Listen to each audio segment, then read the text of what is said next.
English channel. आज मैं आप लोगों के लिए थोड़ा सा डिफरेंट टॉपिक लाई हूँ, that is figure of speech.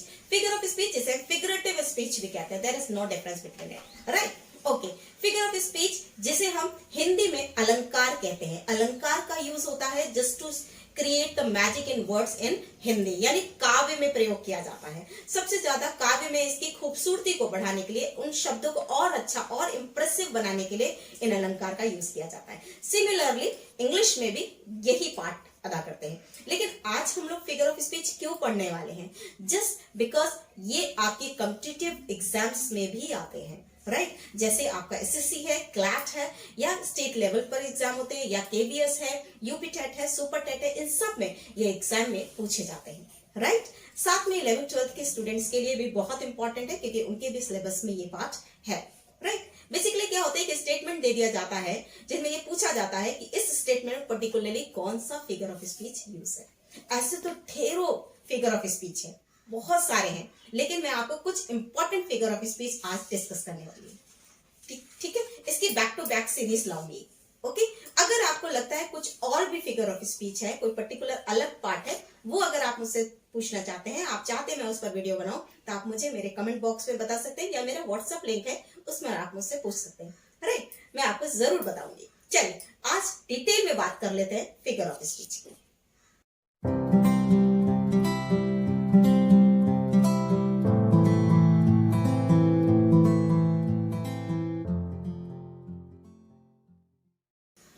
Figure of speech को डिटेल में पढ़ने से पहले सबसे पहले जान लें इसको हिंदी में क्या कहते हैं। अलंकार। क्या कहते हैं? अलंकार, ठीक है। और अलंकार बेसिकली इसका मतलब होता है आभूषण, ऑर्नामेंट। क्या होता है? ऑर्नामेंट। फनी सी बात है ना कि हम जब कहीं जाने वाले होते हैं तो हम अपने आप को ड्रेसअप करते हैं बहुत ज्यादा सुंदर दिखने के लिए, बहुत अच्छा दिखने के लिए, तो वहां पर हम यूज करते हैं ऑर्नामेंट्स, यानी आभूषण। क्लियर है मेरी बात? इसी तरह हम काव्य को, अपने साहित्य को, अपने लिटरेचर को और खूबसूरत बनाने के लिए यूज करते हैं figure of speech, that is अलंकार, ठीक है। आपने मेरा वीडियो क्लिप इंट्रो जो है मेरा, उसके बाद जो वीडियो क्लिप आती है उसमें भी एक फिगर ऑफ स्पीच है, study is an ornament. Yes, ये भी एक फिगर ऑफ स्पीच है, ताकि व्यूअर्स को और ज्यादा खूबसूरती से अपनी इस बात को मैं समझा सकूं, ठीक है, कि स्टडी कितनी इंपॉर्टेंट है हमारे लिए।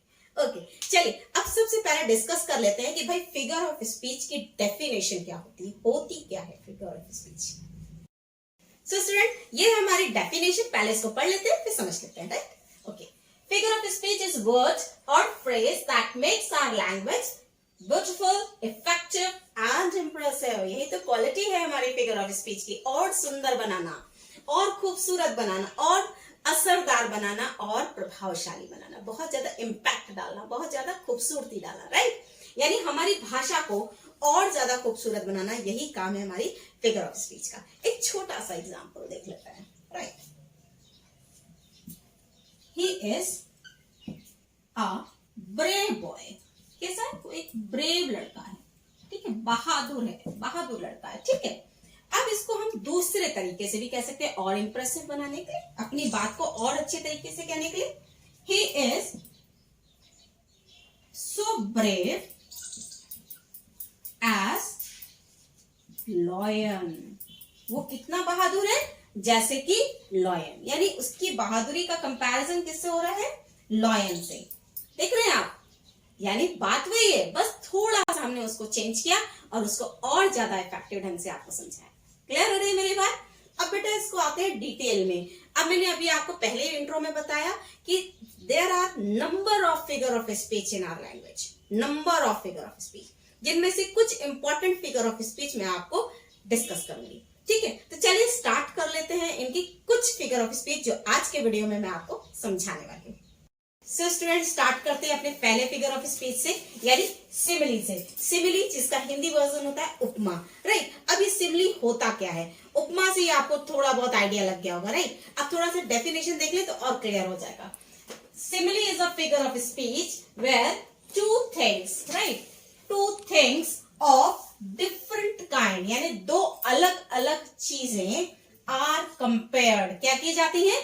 कंपेयर की जाती है, यानी उनकी तुलना की जाती है। दो अलग अलग चीजों की तुलना की जाती है, और यूजिंग सो, लाइक, एज, इन शब्दों के यूज से, इन वर्ड्स के यूज से इनको बनाया जाता है। तो देख रहे हैं आप, इसकी पहचान भी समझ जाएंगे। जहां कहीं भी सो, लाइक, एज लगाओ तो मान के चलिए वो कौन सा फिगर ऑफ स्पीच है? Simile, right. ओके, तो क्लियर होगी मेरी बात। What is simile? उपमा अलंकार क्या होती है? जब हम किसी को किसी की तुलना करते हैं, किसी की उपमा देते हैं। जैसे मैंने अभी एक एग्जांपल बताया था कि हर face is just like moon, उसका चेहरा मून जैसा है, तो उसके चेहरे की उपमा किससे दी जा रही है? मून से, राइट। चलिए थोड़े से एग्जाम्पल समझ लेते हैं। First one is her face is so beautiful as moon. मैंने अभी अभी समझाया आपको। यहाँ पर गर्ल के फेस को कंपेयर किया जा रहा है मून से। दोनों ही चीजें डिफरेंट हैं, right, but beautiful, both are beautiful. ठीक है, दोनों को एक कैटेगरी में रखा है, खूबसूरत। क्लियर? अब एक चीज और हमने क्या सीखी थी? अगर सिमिली है तो सो या एज या लाइक लगा होगा, उसमें अप्लाई हुआ होगा। तो आपने देखा so beautiful as moon. Is it clear? Okay, चलिए next. He is as brave as a lion, मतलब वो इतना ब्रेव है जैसे लॉयन। तो यहाँ पर इसके ब्रेवनेस की तुलना किससे की जा रही है? लॉयन से। ठीक है, क्लियर होगी मेरी बात? और किससे समझ आया हमें फिगर ऑफ स्पीच है ये? एज से। ठीक, ओके, चलिए आगे। She is so innocent as angel. वो इतनी इनोसेंट है जितनी कौन हो सकती है? किसके जैसी हो सकती है? एंजल। जैसे इनोसेंट, सॉरी, एंजल्स बहुत इनोसेंट होते हैं, वैसे ही वो इनोसेंट है। तो वो इनोसेंट है किसके जैसे? एंजल के जैसे। जब हम वर्ड जैसा यूज करते हैं ना, लाइक यूज करें या शो यूज करें या एज यूज करें, ये सब कुछ कैटेगरी में आता है सिमिली की। ठीक है, समझ आ गई बात? चलिए आखिरी वाले पे चलते हैं, last one. Life is like a dream, जिंदगी तो सपने जैसी है। लाइक क्या लगा दिया यहाँ पर? लाइक, ये क्या हो गया? सिमिली। ठीक है, क्लियर हो गई मेरी बात? यानी तुलना तो हो, कंपैरिजन तो हो, और कंपैरिजन के वर्ड्स का भी यूज हो, जैसे like, so, as. I hope it is very clear. चलिए अब बात कर लेते हैं इसके आगे के फिगर ऑफ स्पीच की। Second figure of speech that is metaphor. Metaphor को सिंपली आपको एक बात बताऊं, सिंपली क्या होता है? कंपैरिजन तो दोनों में होते हैं, तुलना इसमें भी होती है, तुलना सिमिली में भी होती है, लेकिन एक फर्क होता है। वो क्या? चलिए देख लेते हैं। Metaphor is a figure of speech where two things are compare, यानी मेटाफोर में भी दो चीजों के बीच कंपैरिजन होता है, but the word of comparison are not use, यानी कंपैरिजन के जो वर्ड्स यूज करते हैं ना, उनका प्रयोग यहाँ पर नहीं होता। यानी जैसे, लाइक, सो, एज, इनका यूज इसमें नहीं होता। तो है ना सिंपल, सिंपली सिमिली जैसा है, बट सिमिली में कंपैरिजन के वर्ड्स का यूज करते हैं, लेकिन मेटाफर में कंपैरिजन के वर्ड्स का यूज नहीं करते। It is very simple. चलिए एग्जाम्पल से थोड़ा समझ लेते हैं। Now the first sentence is he is a star of the family. वो अपने परिवार का तारा है, यानी उसकी कंपैरिजन किससे की गई है? स्टार से। लेकिन यहाँ पे कंपैरिजन वर्ड का यूज नहीं किया गया, ना सो लगाया, ना एस लगाया, ना लाइक लगाया। ओके, तो हो गई ना बात क्लियर? उस चीज को खुद वैसा ही बता दिया, यानी ही इज अ स्टार, वो स्टार है, वो तारा है अपनी फैमिली का। क्लियर? ओके, चलिए फिर है camel is the ship of desert. ऐसा सुना होगा ना आपने कई बार कि कैमल रेगिस्तान के क्या होते हैं? जहाज होते हैं, right. Camel is the ship of desert. ठीक है, क्योंकि कैमल वहां इजीली चल लेते हैं, वही वहां पर वर्क कर पाते हैं, इसलिए उसको किसकी उपमा दे दी गई? शिप की। लेकिन कहीं पे भी कंपैरिजन का वर्ड यूज नहीं किया। Is it very clear? Okay, camel is the ship of desert. Now come to the third one.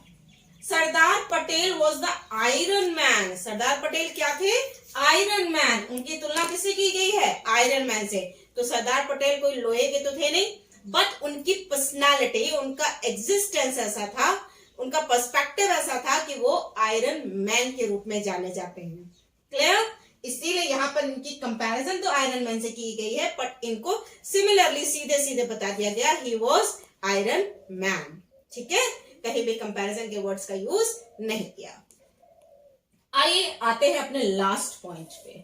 Snow is white blanket, यानी बर्फ कैसी दिख रही है, व्हाइट ब्लैंकेट, जैसे कि हमने सफेद ब्लैंकेट यानी कंबल पड़ा हो वहां पर, राइट। यानी स्नो की कंपैरिजन किससे, व्हाइट ब्लैंकेट से। लेकिन यहाँ पे सिंपली लाइक ना लगा के सीधे सीधे लिख गया भाई snow is a white blanket. यहाँ पर व्हाइट ब्लैंकेट से कंपैरिजन है, बट कंपैरिजन के वर्ड का यूज नहीं है।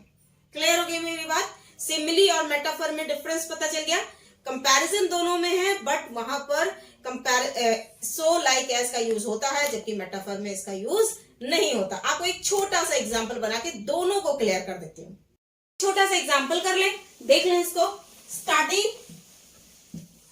Is like an ornament, right. Ornament का मतलब समझते हैं ना, आभूषण, राइट, गहने जिसे कहते हैं, जो अलंकार का दूसरा मतलब भी होता है, ठीक है। अलंकार को भी आभूषण की तरह ही माना जाता है, जिस चीज से आपको सजाया जाए दैट इज आभूषण।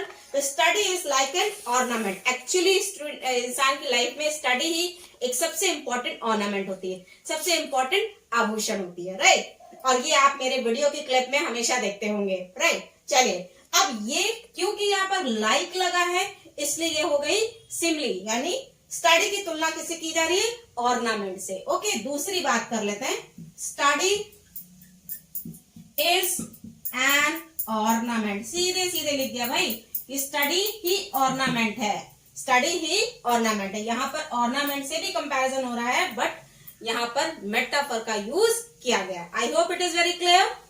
Study is like an ornament, क्योंकि यहाँ लाइक लगा दिया तो ये सिमिली हो गया। यहाँ पे स्टडी इज एन ऑर्नामेंट लिख दिया तो ये क्या हो गया, मेटाफर। चलिए अपने नए फिगर ऑफ स्पीच पे चलते हैं। आते हैं अपने थर्ड टॉपिक पे, that is personification. Personification, person से बना है पर्सोनिफिकेशन, शब्द से ही समझ में आ रहा है। अब इसका हिंदी वर्जन होता है मानवीकरण, यानी हिंदी में हम मानवीकरण का अलंकार कहते हैं। अब इसकी डेफिनेशन थोड़ा पढ़ लेंगे तो बिल्कुल क्लियर हो जाएगा। चलिए देखें कि इसकी डेफिनेशन क्या है। Personification is a figure of speech where lifeless objects or ideas are spoken as if alive or having life, right? अब इसको एक एक करके समझ लेते हैं कि पर्सोनिफिकेशन एक ऐसा फिगर ऑफ स्पीच है जहां पर लाइफलेस ऑब्जेक्ट यानी निर्जीव वस्तुएं जिनमें जीवन ना हो और आइडियाज या कोई भी आइडियाज, कोई भी विचार, कोई भी इमोशंस आर स्पोकन एज, ऐसे बोले जाते हैं, ऐसे बताए जाते हैं, इफ लाइफ और हैविंग लाइफ, जैसे वो जीवित हो या उनमें जीवन हो। आई hope it is very clear. Personification मतलब कोई भी निर्जीव वस्तु या कोई भी विचार अगर उसे हम मानव रूप में प्रस्तुत करें, मानव के जैसे बताएं, दैट इज ऑल मानवीकरण या पर्सोनिफिकेशन। क्लियर हो रही है मेरी बात? आई hope it is very clear. अब थोड़ा सा एग्जाम्पल देखेंगे ना तो और क्लियर हो जाएगा। चलिए एग्जाम्पल देख लेते हैं। चलिए, my home is calling me. आप देख पा रहे हैं, माई होम मेरा घर मुझे बुला रहा है। घर कोई इंसान तो है नहीं, राइट। यहाँ पर लेकिन होम को ऐसे प्रेजेंट किया गया जैसे वो कोई इंसान हो, उसमें कोई जीवन हो। My home is calling me, मेरा घर मुझे बुला रहा है। ये होता है पर्सोनिफिकेशन, राइट। समझ आ रही बात? ओके, चलिए आगे। Stars are playing hide and seek today. आज तो तारे छुपन छुपाई खेल रहे हैं। छुपन छुपाई कौन खेलता है? इंसान खेलते हैं, बच्चे खेलते हैं, ना कि कोई चीज, राइट। तो यानी अब हम ये समझ गए कि यहाँ पर कोई बच्चे नहीं खेल रहे हैं, स्टार्स खेल रहे हैं, राइट। स्टार्स को पर्सोनिफाइड किया गया है, right. Okay, my phone is not helping me, मतलब मेरा फोन मेरी मदद नहीं कर रहा है, यानी आज मेरा फोन खराब है तो वो मेरी हेल्प नहीं कर रहा है। तो phone is not a person, ये तो एक थिंग है, बट इसको ऐसे रिप्रेजेंट किया जा रहा है जैसे ये इंसान हो। आई hope it is clear. My phone is not helping me, आज मेरा फोन मेरी हेल्प नहीं कर रहा है, ये तो खराब हो गया है। ओके, चलिए। Experience is the best teacher, ये तो बहुत ही ज्यादा सुना होगा आप लोगों ने, सबसे ज्यादा यूज होता है कि experience is the best teacher. अनुभव तो सबसे बेस्ट, सर्वश्रेष्ठ टीचर होता है, अध्यापक होता है, राइट है। ये तो आप भी मानते होंगे कि जो चीजें हम एक्सपीरियंस से सीख जाते हैं वो इतना ज्यादा और चीजों से नहीं सीख पाते जितना हम लर्निंग से, अपने प्रीवियस जो एक्सपीरियंसेस है उनसे ज्यादा सीखते हैं। क्लियर? तो ये है बेटा पर्सोनिफिकेशन यानी मानवीकरण। सिंपली मैं आपको एक बार समझाऊं कि जब किसी भी निर्जीव वस्तु को, किसी भी विचार को, किसी भी भावना को जब हम एक इंसानी रूप दे, एक पर्सन, इंसान, ह्यूमन के अनुसार, that is all personification. I hope it is very clear to all of you. चलिए, आप इसे एंजॉय कर रहे हैं ना, इसको नोट डाउन करते जाइएगा, ठीक है, क्योंकि लास्ट में एक बार मैं सबको एक बार क्लियरली एक एक स्टेप करके बताऊंगी, ठीक है। चलिए अपने लास्ट पॉइंट पे, आज के वीडियो के लास्ट पॉइंट पे चलते हैं। सो स्टूडेंट, आ जाते हैं हाइपरबोल पे, ठीक है। हाइपरबोल क्या है? हाइपरबोल जिसे हम हिंदी में अतिशयोक्ति कहते हैं, पहले इसकी डेफिनेशन पढ़ ले। Hyperbole is a figure of speech that uses extreme exaggeration, right, to make a point और शो एम्फसाइज। यानी बहुत सिंपली समझे, ये क्या होता है कि जहां पर जिन चीजों को हम बहुत बढ़ा चढ़ाकर कहते हैं, बहुत प्रभावशाली ढंग से कहते हैं, दैट इज ऑल अतिशयोक्ति या हाइपरबोल। मतलब साधारण शब्दों में अगर समझे, सिंपल भाषा में समझे, किसी भी चीज को बढ़ा चढ़ाकर कहना जिसका लिटरली वर्ड से कोई लेना देना नहीं होता, दैट इज हाइपरबोल, ठीक है। बहुत इजी है ना, यानी जहां कहीं भी छोटी बात को बढ़ा चढ़ाकर कहे वही होता है हाइपरबोल। अब इसे एक एग्जांपल हम लोग कहते हैं ना, राई का पहाड़ मत बनाओ, यानी छोटी सी बात का इतना बड़ा बतंगड़ मत बनाओ, ये सब क्या है? That is all hyperbole. Clear है? चलिए अब बात कर लेते हैं इनकी एग्जांपल्स की, ठीक। एग्जांपल देखिए, I am dying of laughter. पहला sentence, I am dying of laughter, मैं हंस हंस के मरा जा रहा हूं। हंसने से तो कोई मरता नहीं है, बट यहां पर अपनी फीलिंग को और ज्यादा एम्फसाइज यानी कि बहुत ज्यादा प्रभावपूर्ण दिखाने के लिए बोल रहा है I am dying of laughter.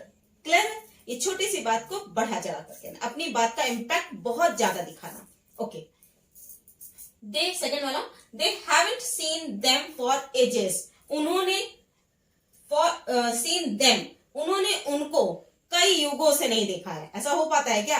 नहीं, ऐसा नहीं होता ना, बट क्योंकि उन्होंने काफी समय से उनको नहीं देखा था, कुछ for a long time, but तो उन्होंने यहाँ पर कह दिया हमने तो उन्हें युगों से नहीं देखा है। क्लियर होगी मेरी बात? ये आगे समझ में कि एक छोटी सी बात को बहुत बड़ा करके।